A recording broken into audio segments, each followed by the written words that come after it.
Three, two, one. Welcome, everybody, to That's Good Stuff, the show where we take deep dives into pop culture's newest releases. And we are here for the biggest movie of this year, probably, and that is Dune Part 2, the classic sci fi epic based on Frank Herbert's vision of the future. So, Dune Part 2 sees our characters where they left off on Dune Part 1, and that is Paul and his mom, the Lady Jessica, as they hide out with the Freemen on Arrakis as Fremen, not Freeman. the Freemen. That's just They're how I'm free, going to man. say it, Thomas. There's no way. What do you Anyway, mean? There's no way. there's just no way. So anyway, they are hiding among the people because the Harkonnens have taken over the planet. And so Paul, he wants to learn from the Fremen how to fight and how to wield that desert power. He's torn between getting revenge for his father and his love for the Freeman community, and also the love for Chani, the love of his life. I kept thinking he And was saying Johnny when he was saying it. Like not like Johnny, but like yeah, Johnny. Johnny, Johnny. Every time I was doing that in my notes, because I was doing by dictation, it would say Johnny. Hmm. So there you So go. Paul is torn between his love for that community and also the path that he is destined to walk, that has been foretold by the Bene Gesserit, who are the workers behind the scenes, which his mom is a member of. And they have conspired with the Emperor of the Universe in House Harkonnen. And they all are coming to a conflict over Arrakis to see who controls the spice, because they control the universe. So I'm going to go very unspoilerific with the plot. So anyone who's worried about spoilers, just leave now, because this is the part where we talk about what happened in Doom Part 2. So, guys, I will let you guys discuss. Who wants to go first? What are we discussing? Just the whole How, thing, or yeah, just your feelings and about the movie. Mine are okay. Everyone at once now. Go ahead, Jared. um, I don't want to now. I was yelled at. Okay, I'm sorry. I apologize. Go ahead, Michael. You seemed into it. Um, sure. I don't have too much like there are things I want to get in detail about, but mostly I think overall, I think it kind of landed right where the first one did with me, which kind of surprised me. Like after, especially after rewatching the first one, because I said that I enjoyed it more the second time watching it before leading up to this one, so I might enjoy this one more in a second run through. But there are a few points that I feel like a slight differences could have made the middle of the movie more mysterious and interesting because it kind of just like I feel like you just kind of get what's going on. There's nothing really intriguing about the middle bit of the movie, and then the ending I thought was amazing. But yeah, there's just I felt like it was more of kind of just an information dump as we are going through the because at the beginning you get introduced to a lot of cool characters and where everyone is in the world and kind of the speeding up of his training, and then it just kind of hits this point where you're like, all right, here's what all's going to happen. Now we're going to show you it all happening, and then we'll get to the end of the movie and you'll be excited then. But it just kind of felt like the middle was just a dump of stuff you expected to see. But I have an idea that I'll throw to you guys later when we get to it of how that could have been super, super interesting. Like I was trying to tell Alex about it. He's like, oh, that would have been perfect. So we'll get to that. But I did very much enjoy this movie. That was great. The ending was so good. So well shot. Performances were really, really good in this. I'm trying to think of the new people being Austin Butler. His voice, I just don't know where I land on it if I liked it or not. Yeah. A His lot of voice, people are kind of like torn between that. because it's like trying to be like the Skarsgård dad, Mm-hmm. It's but very much like trying to be him. but it's like so I don't know if that's intentional of it trying to emulate his father, but I feel like he's his own character, so I feel like it kind of should have gone in a different direction with His it. unky, His Yeah, uncle's not it's father, my bad. unky. The other the older bald man with the younger bald men. the whale of a man. But I liked his, like physical performance. We'll put it that way, with like fighting everything. The fighting scenes in this game, in this movie, were I almost said game, were so much better than the first one. We can just lay that out immediately, because the first one I'm still not a big fan of the fighting, but yeah, enjoyed it. We'll get into it as we go, but yeah. Did you like it as much as you liked Dune the first time or the second time? As much as I liked it the second time, so I liked Okay. it the better part of the first time. Okay. Jared? I like this one a lot more than one. I thought that the visuals were there's a lot of cool visuals in this, specifically the Harkonnen planet Yeah. with like the ink blot fireworks, and then those cool Colosseum dudes. I thought those were really cool. And then the sound design I thought was a lot better. The music in this sometimes was industrial rock, and I thought that was pretty cool. And then a lot less of that lady screaming. But yeah, and then as far as performances, I did enjoy what's his last name? Austin Butler? I enjoyed his performance. I did like Walken. I thought he was a fun addition. Yeah, like sorry to cut in, but Johnny, after the movie, Johnny was like, I don't know how I felt about Walken. I can't ever take him seriously. I was like, I thought he did such a good job not being Walken in this. Like, Yeah. it didn't seem like I was ready to laugh up a storm, but he did such a good job, especially just with a lot of the performance in this are just through the eyes of this movie. Everyone's eyes are so on point and like conveying emotion. Anyway, sorry. Yeah. He attracted the worm, guys. He attracted the worm. The one that I thought stood out the most this time, besides Paul, was Javier Bardem. Dude, I thought he did a really good job in this one.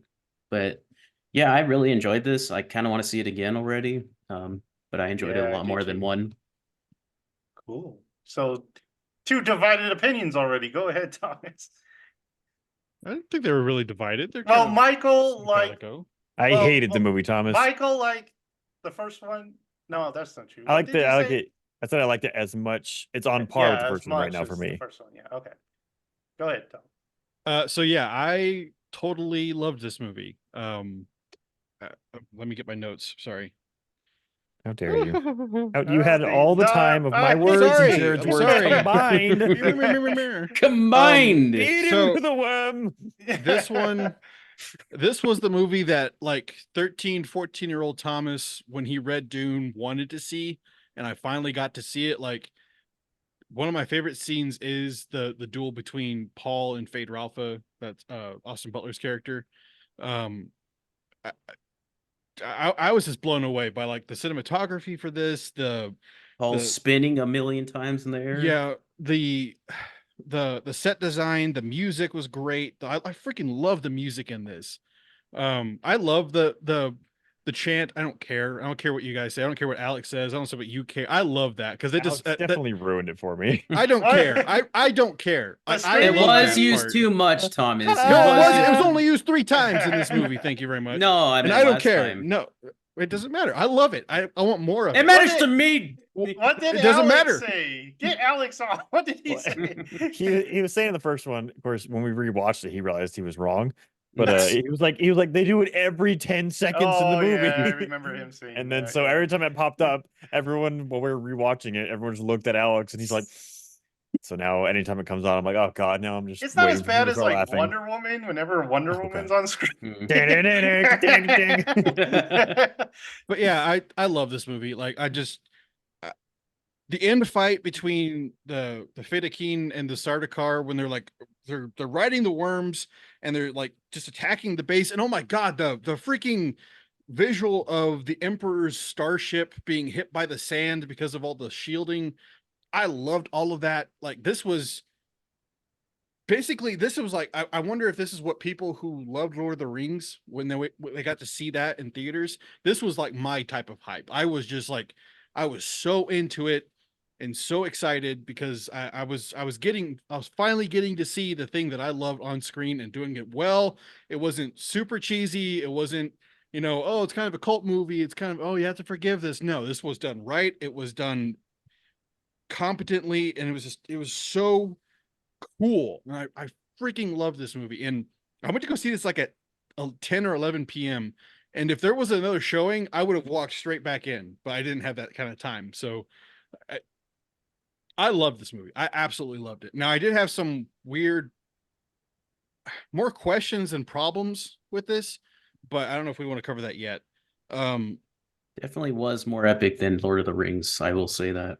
Oh, More man, epic than Lord of the what? Rings? Come now, Are you Jared. Okay, Come nuts? now. for me, this was more epic. It was than Lord of the awesome. Rings. It was awesome. No doubt. People have been like comparing this to Two Towers. I'm like, can't There are be definitely a towns deep. lot. There are a lot of influences in this movie of Lord of the Yes, Rings. I 100% agree. Now, but the thing is that I read Lord of the Rings when I was a kid and I liked it, but it wasn't like my favorite thing. Dune was one of my favorite books as a kid, and I actually got to see what I envisioned in my head coming to life, and not in like the David Lynch like weird. Again, I love David Lynch's stuff, but it's kind of cheesy and funny more than epic. This was epic, and I was totally like I was shouting, or I wasn't shouting. I was almost shouting at the end of this. Comes in the theater with the knife on his head. Yes. Let's Well, go! I told Michael like when like Javier Bardem like just like calls like it's an Gaib. I'm like, yes, kill them all. But I was so like wrapped up in this and so excited about it. I was like, I wasn't crying, but I was just like, yes, I'm finally getting to see this movie that I've been wanting to see for like You were 20 crying. years. Yes, I might have been crying, but okay. There was one funny part though, because at the very end of the movie where they're having the fight between Paul and Fade, and then everybody's like kind of holding their breath. I didn't realize I was holding my breath. I knew it was going to happen, but still, it was a very tense fight. And then like that part where like Javier Bardem goes, and then he goes like, "Isn't it like a?" It's like erupts like that, and I was just like, "Yes, and he won. Yes, thank God." But the end fight confused me. why? I can't figure out how he won that fight because he's like holding the knife and he's like holding this, and then all of a sudden the knife's here. I don't understand that at all. I think he took the one out of his gut Yeah, he and took then the one out of rammed his it No, back. the one's as still he- there, right? No, that Not was that no, one. that was That's the one Fade's. he There was drove it. two? Yeah. Yes. Oh, I didn't 'Cause see the other Fade one. goes in like that and he catches it like that, but he So, also took the other one Fade- out and stabbed him back in. Fade stabbed him with his knife, and then he went in to stab him. Paul grabbed that knife, Yeah, and then he's pulled the holding one this out of knife. him and stabbed him. And he like let it direct into his shoulder Yeah, and then into let the his other shoulder. one. I go up That don't. into was him. I super don't. confusing. I don't care what's going on. I would never grab a knife. No, I'd Oh rather yeah, I'm when he was sorry, like sliding that- his hand. I was like, that- "Ooh." Yeah. when because I know why they do it in TV shows, because they hold a blood pack or whatever. Because that's just convincing. I would never slice there. That's like the worst place. No joke. Because you Take can't. It doesn't forever to heal, Yeah, man. it doesn't heal. Like it takes forever to heal. But yeah, I freaking love this movie. I had we'll one go- negative, Thomas. Well, I have some things too. Yeah, well, but- let's save the but negatives. this is the stuff I love though. Yeah. I loved the Too much sand. I hate yeah, it. I know. All right, Anakin. Kidding. Dude, he I love- sounds like Anakin in one part. I can't remember what part it was. I think it's the one where he's like, "I am the path." It sounds No. like just like Anakin. I didn't notice that, but I love that Gurney finally got to play his freaking ballast set. We had like That was cool. three iterations, and he never plays it. And it's like, thank God he finally plays it. Josh Brolin doing that was really very cool. Yeah. And like one of my favorite parts was when they go to the council meeting in the Southern Hemisphere, and you have all the leaders of the Sieges come in, and just that scene was amazing. I loved how they set that up, and it was good writing, it was good acting. I was tense the whole time. Chani, shut up. And then I was just like, oh my God, I was so pumped for this movie. I cannot tell you how excited I was for this movie. In fact, because this movie came out, I watched Dune, the part 1, then I watched the David Lynch one, then I watched the Sci-Fi Channel miniseries, Oh, my. and I even watched the Sci-Fi Channel miniseries sequel. Yes, that is James McAvoy. And I even watched Hodorowski's Dune, but that's on digital and I don't have a physical copy. I know I'm a horrible person, but I was so excited to see this, and it did not let me down. It was great. Loved it. Absolutely loved it. Go ahead, Joseph. All right, so I like Dune 1, part 1, more than Dune part 2, but it's real close. Dune part 1, I'd probably give like a 9, and Dune part 2, I'd probably give like an 8.8. For part two, the visuals in the sound were like just a masterpiece. Denis Villeneuve, he knows how to do visuals and sounds. That's what, especially sound. That's where he excels as a director. I thought Javier Bardem, he was the heart of the movie. He really carried it. Timothy Chalamet was a lot stronger than I thought he would be.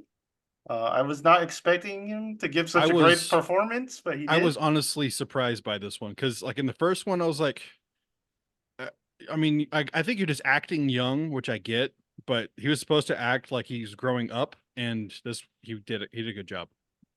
Yeah, I thought he played a conflicted character really well. Let's see what else. I don't want to go into negatives yet. I want to kind of get to the cast first. Like I said, Javier Bardem was probably my favorite character of the movie. Part one, I love Duke Atreides Leto. He's like my favorite character in that movie, so he's not in this one, so I think that kind of lowers it a little bit for me. I think you just like Oscar Isaac. Yeah, true. I like Oscar Isaac as a actor. A lot of people had problems with Zendaya, and she is a very modern actress. She's the one that doesn't really seem like she has kind of that, I don't know, like Shakespearean acting chops that everyone else has. I didn't really mind her acting in this movie. I have problems with her character, but we'll get that later when we do negatives. Rebecca Ferguson is always great. I think she's a really underrated actress. I was surprised how, I guess a surprise, but she did great in this. Like, I loved when she drank the water of life. Like, she became kind of scary, to be honest with you. I love when she told her unborn baby to shut up. Yeah, that was fun. Be quiet. I think she's a really underrated actress. I think she should get a lot more roles than she does. But yeah, she was great. Josh Brolin, I like him as an actor. This isn't my favorite role of his. I'll be honest, he was a little underused in this. So. Yeah. Stellan Skarsgård, always good. He's really good as the Baron. He doesn't have as much of a part in this, but he's still there. He's still a presence. I like when the little guy tried to get to the throne. He was like, yeah, that was funny. He's like, I'm gonna get there, man. I love that part. Okay. I did love when Gurney is, because he's the smugglers or whatever. I did love he just didn't care. He's like, okay, let's just go die, and then Paul gets it. Just like that. Dave Bautista, it's another character I have a problem with in this movie, but you know, he plays the part. And then I think that's it for the characters. You guys want to mention anyone else? Oh, Austin Butler. We already kind of talked about that. Everyone I saw was kind of saying he was like the GOAT of the movie. I didn't really see it that way. He was definitely good. Cool. Yeah, he was cool. He was good. The voice thing did kind of bother me because it was just sounding like he was doing an impersonation the whole time. hey man, after Sting, he did a lot better. Some people like Sting, Jared. They just like looking at him, but he didn't do anything. Florence Pugh, I thought she was good in the role. I liked it. There's another little issue I have with her character, but it's not the actress, it's the character. Like you guys said, Christopher Walken, love Christopher Walken. He's always great. Leah Seydoux in this movie. Very short part, but she's in it. She did pretty good. I'll have things to say about that later. About her, okay. Well, just her character, but yeah. Yeah, we have character stuff to say. But you can't really. The acting in this movie is great, I think, overall. There's not really much negatives you could take from this. Do you guys have any negatives on the acting? Zendaya, I'm not a fan of her acting. I'm sorry. It's all monotone and just a single style, and I'm just like, that Euphoria goodness. Yeah, I'm sorry. I hate Euphoria. I hate Euphoria with a passion. Never It's- seen it. I think she's just really outclassed by the rest of the cast. Well, I'm like freaking Javier Bardem, the line of fanaticism that just keeps growing and growing and growing throughout the movie is amazing to watch, and I love it. And she's just like, meh. That's the I whole. feel like also That's her the whole movie. Well, she def okay, go ahead. I was Sorry. gonna say she definitely kind of from what I haven't seen much of her, but she kind of plays the same character and everything. But also like her character in this story doesn't really have a lot. Like Javier Bardem's character is extraordinarily interesting. Like it's just extreme faith in it and trying to convince everyone else to follow through with it and everything. But Zendaya's kind of like going with it, and she's just kind of the tough chick, which I feel like that's hard to stand That out with. But the part where Paul's like, "Hey, I'll love you forever," but he does take uh Emperor's daughter for his wife. She did pretty good there. She was just kind of like, "Oh, I dang." I have problems with that, but we'll get into that. Let's just get to it because we keep mentioning it. So yeah, one of my big gripes was Chani's character at the end. I get what they're doing during the movie. She's there because she loves Paul. She doesn't love the Messiah. She loves the man. And I think that's a real good take on it. And it works until it doesn't. And I think that part that it starts not to work is when they revive Paul with her with the water of life in her tear. And there I think there would be a good part to kind of like bring her over to like, oh, okay, I really do love both of you, and I'm with you till the end. But she just gets mad. And she's Slaps like, him. yeah, I that was a funny part. I like the slap, but she's just mad the rest of the movie. In the end, it just ruins it because I think it could have been really stronger if she was playing it more heartbroken. Like Mhm. she's like, oh, I gotta marry the princess. But instead, of heartbroken, she just looks like a brat who's like throwing a tantrum. She just Can you imagine telling your significant other that I gotta marry the princess? Like, yeah. gotta I do it. have to. Sorry.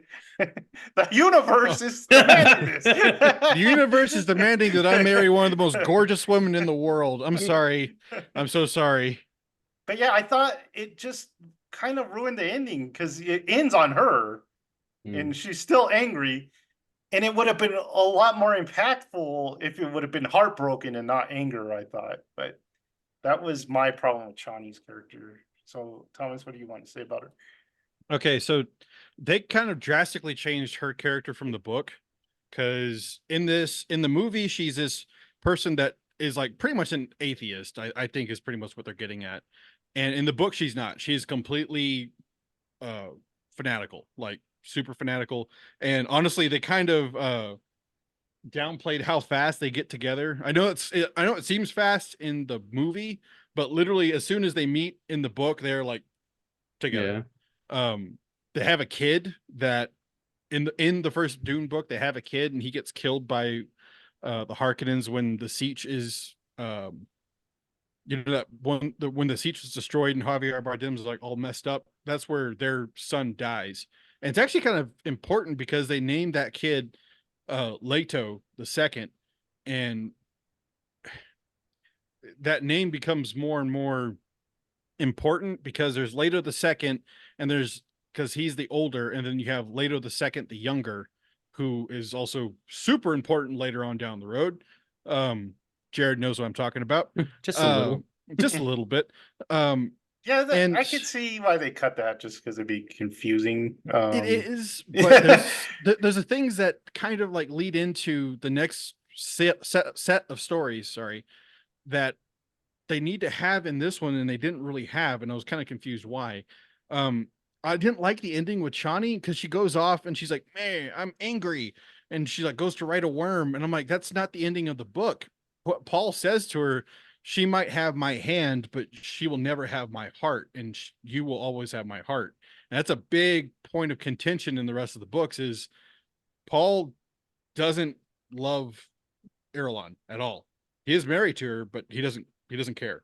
And that's a big part in the next books. So I'm not sure where they're going with that. And so I Yeah, just it's didn't going to be really different, I yeah, think, well, because go ahead. because Chani is in the book. She's Yeah. Paul's concubine. Yeah, Um, consort. and they're Consort. not gonna be able to do that in like a modern movie. There's no way they get away with that of having No. a concubine. So Especially the ending of Dune Messiah. yeah, so they're setting up the rivalry, I think, more. I Mhm. think the princess will play a bigger part than she does for his affections, I think is Well- what they're gonna go for. And that's what I kind of was confused about, because in the books, Irulan is the non-believer. She just loves Paul. She doesn't love the Messiah. And Chani loves the Messiah. And so it's kind of weird that they fuse the characters, and I wasn't quite sure what they're going with because it seems kind of uneven. Speaking of changes, Leah Seduce's character isn't in the books at all. Like, that's a brand new character, so I have no idea what they're doing, because they also said the bloodline is secure. So that happened, and that kind of brings into question what other else they're doing further down the line, because yeah, so I don't know what they're going to be doing. I'm trying to think of here what else I have. I did, oh sorry, another positive. I did like that we got to see Anna Taylor-Joy as Alia, which was kind of It was surprising. weird. It's a weird choice though. Pay her that much money for like a big actress, and they're gonna probably have to recast her because A 5-second part. yeah, they're probably gonna have to recast her because when she shows up next time, she's gonna be like 16 or something like that. She'll be older, but Something like that, yeah. But yeah, I'm the biggest problems I have is I don't quite know what they're doing, and I know that they're doing their own thing. I get it, but when you're working from a big source material like this, and they've stayed very, very faithful to the source material, I'm wondering what they're doing. yeah, it just seems like they're gonna go off. Yeah, on it their really own now. does, because like the Harkonnen bloodline it's gone in the next books. Like, it does not exist. That's the whole point of Paul being uh the what do you call it, the Bene Gesserit plan was to have Paul be a girl, because when Jessica said, or when the mother said you're supposed to have a daughter, the plan was to marry the Atreides daughter to the Harkonnen son, and then have the bloodline fuse, and then the feud go away. Unfortunately, Jessica had Paul. Doesn't work like that. So I'm curious on what they're going to be doing.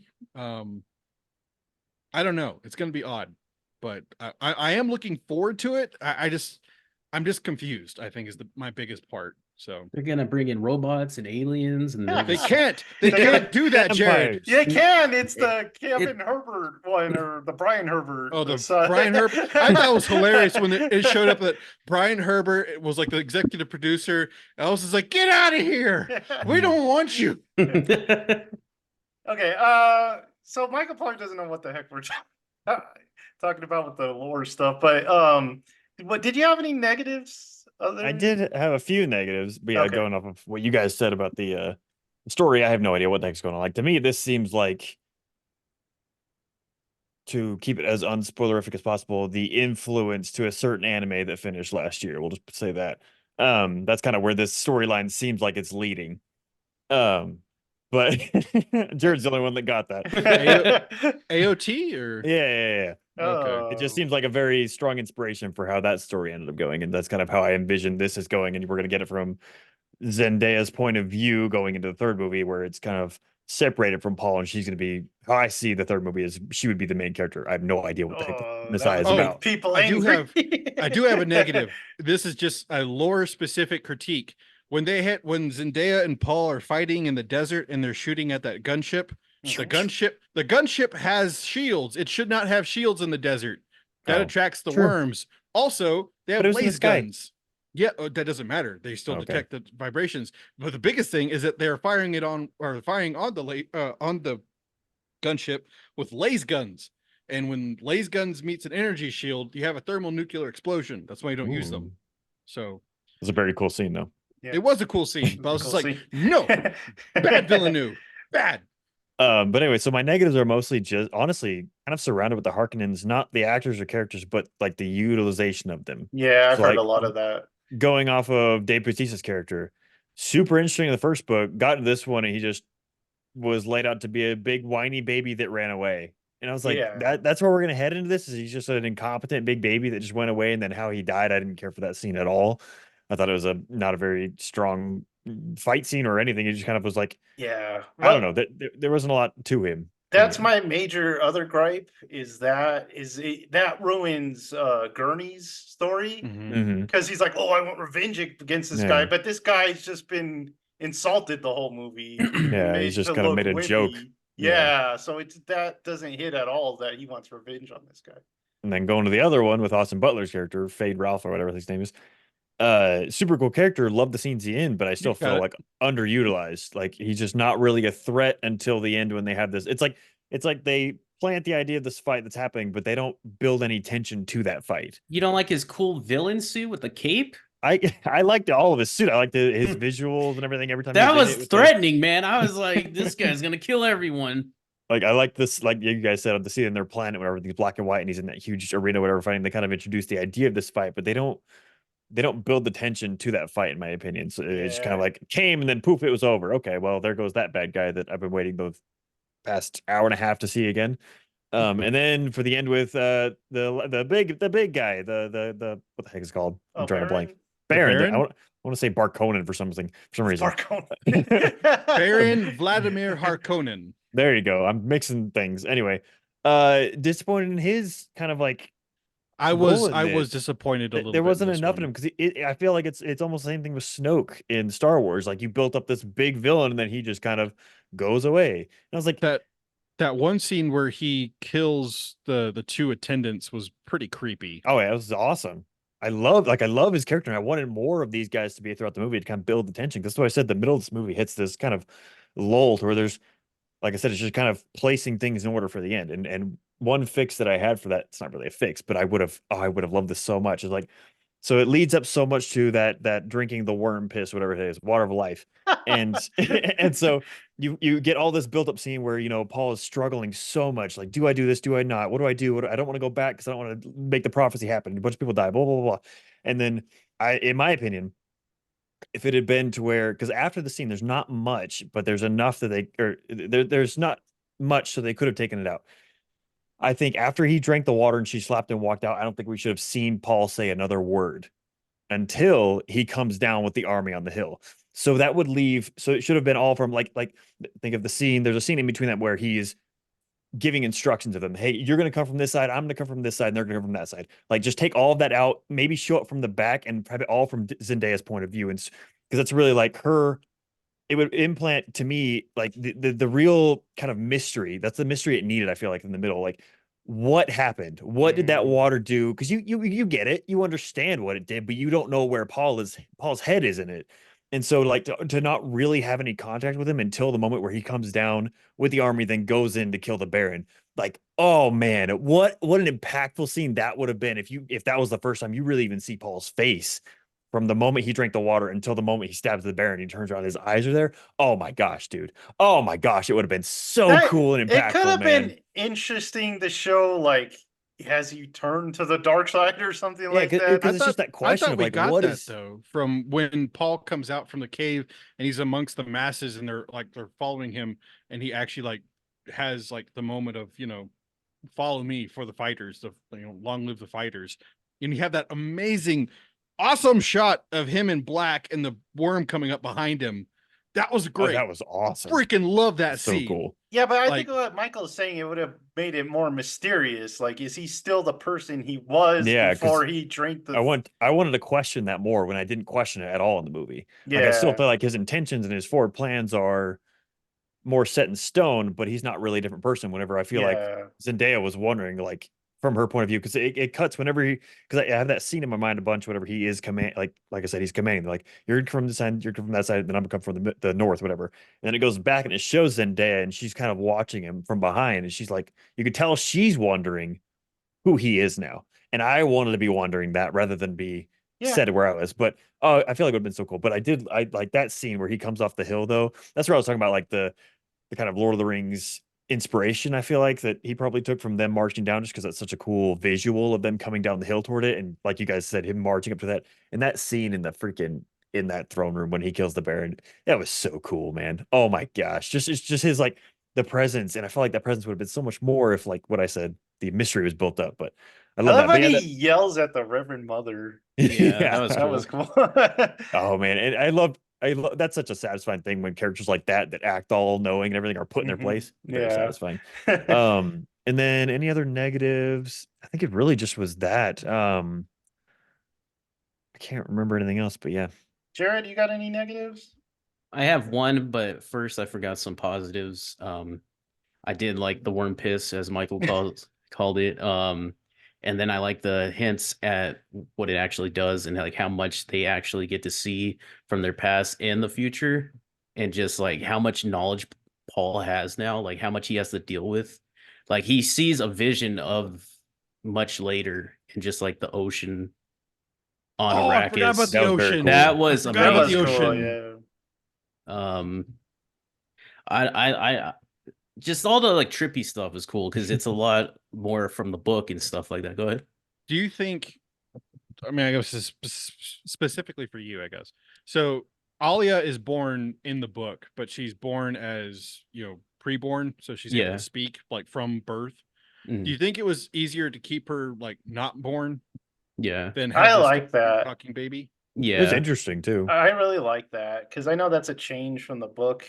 Mhm. I like that we see her in the womb. I thought, and even those shots of the womb is cool because it's like Yeah. inner space, so it makes it Yeah. look like space. But I I really like that was change. I know a lot of people don't like that change, but I like well, it. the only reason I don't like that change so much is because it limits the amount of time that Paul was fanaticizing the Fidakeen, or the Fidakeen actually became the Fidakeen. And because in the book it's like 2 or 3 years Mhm. that he's fighting, and here it would be less than 9 months basically. So I don't think the time is quite as good. Mhm. But I don't know, like I was debating whether I liked Alia just in the womb or her being born. I like how much creepy factor it brought to like Yeah. Yeah. Benny Gesserits and stuff like that. Like she was talking to her unborn child. I thought that was a cool addition. Yeah. My only negative was more of a disappointment from like a thing you don't see from the book, and I always forget. Like my whole memory of the books is kind of like mushed together. Is the it the Spacing Guild? navigators? Oh, Yes, the Yeah. I knew it. navigators. I Yeah. knew it. I The was whole I was very house is. disappointed. I Yeah. wish the houses would have like came down from the spaceship And they to all watch met or the something. fight, Yeah. but we didn't get to see the house. Okay, I would have liked it that they came down and the thing that came out was the David Lynch navigator. Oh my god. That would have been amazing. At any point, a navigator was used. Like I thought they were gonna show one when the emperor was coming, Yeah, and I was like, "Oh, I can't wait!" And then they never showed it. And I was like, "Oh, They don't show the other houses. They don't even the Mentat. yeah." They It don't should really. have- there. It Yeah. should have been that the navigator came down to talk to Paul, and the person talking should have been David Lynch. That would have been awesome. David Because he would have Lynch. been down for it.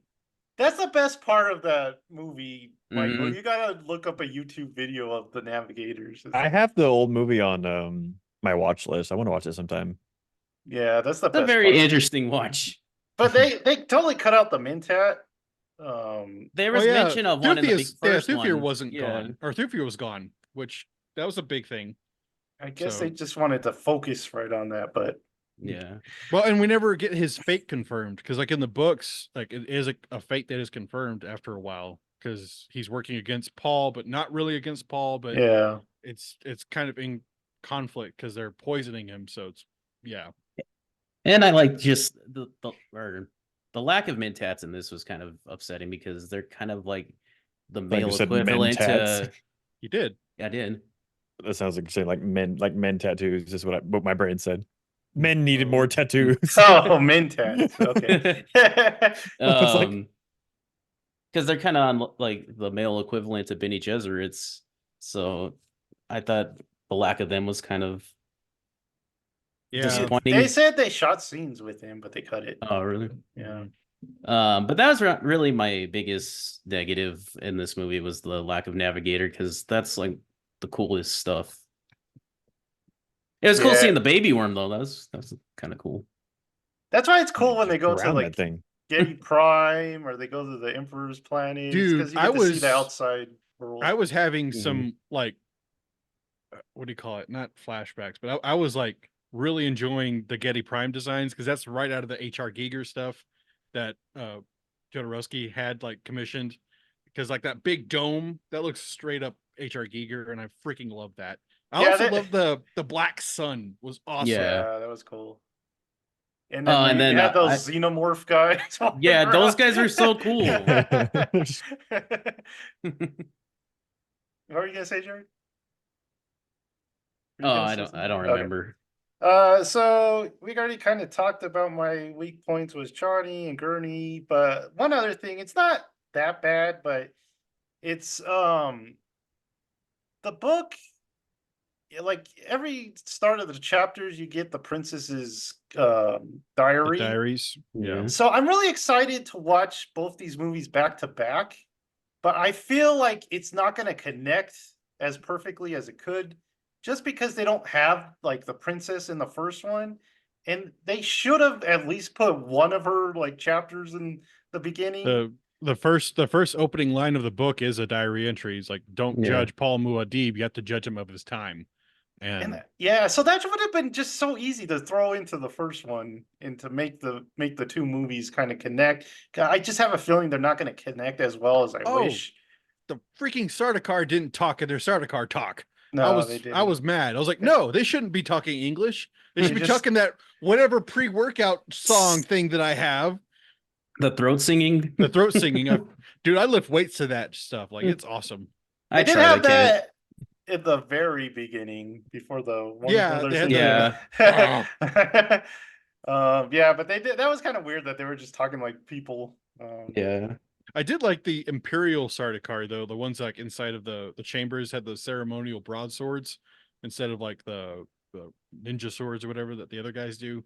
And it's just small details like that's pretty awesome. I like that Bernie Halleck was wearing a Sardaukar helmet too.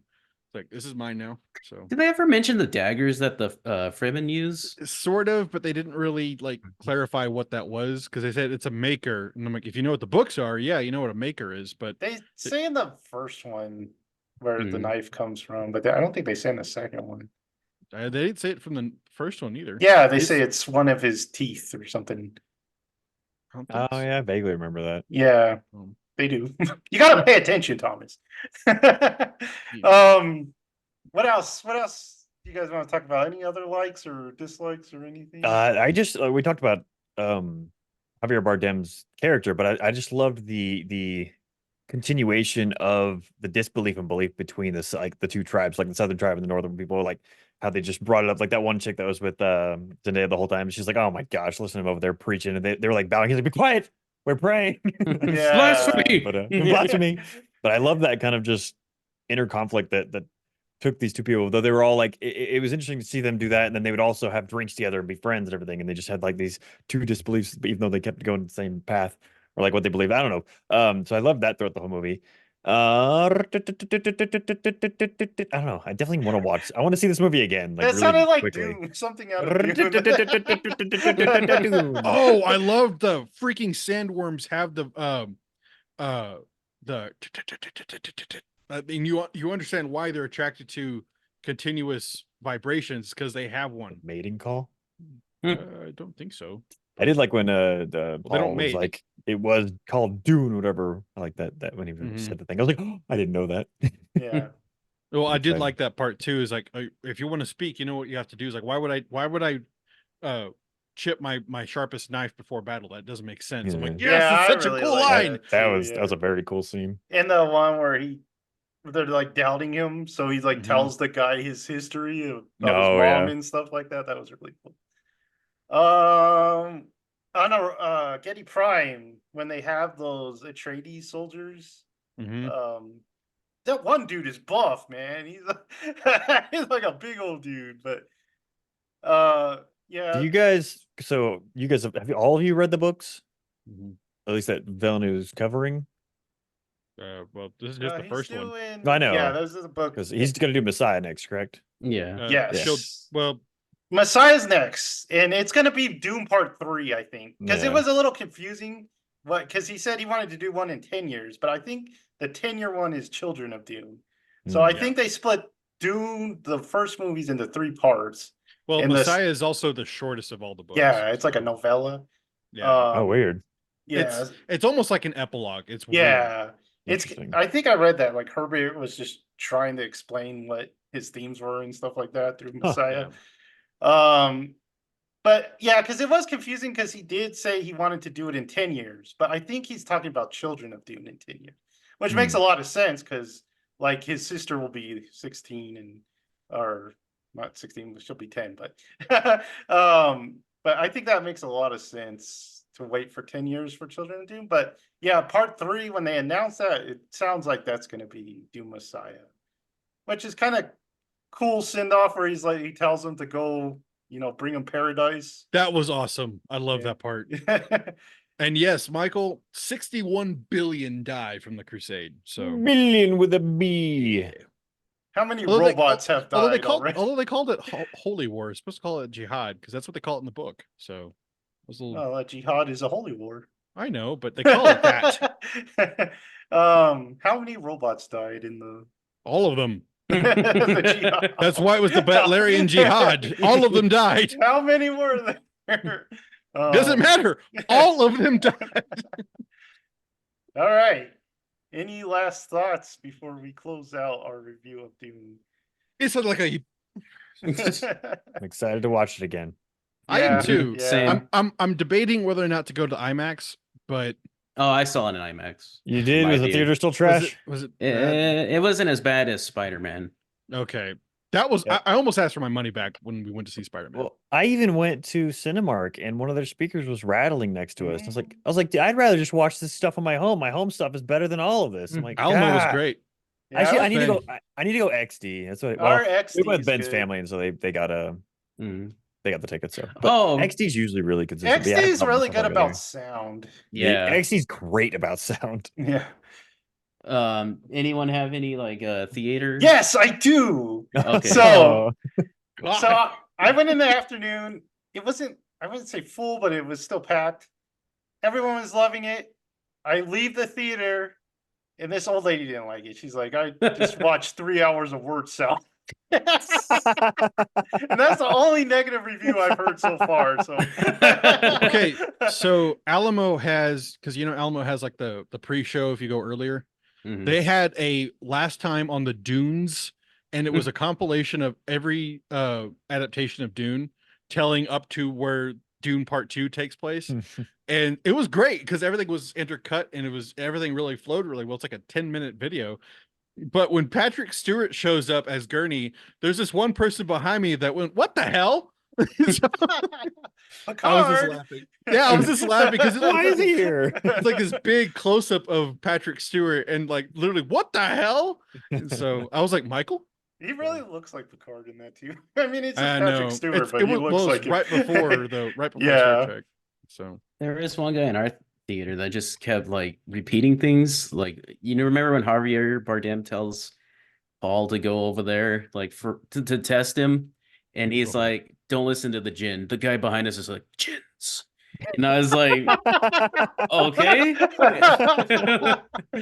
Chickens. Hear that, djinns? I was like, "Okay." them damn genies, man.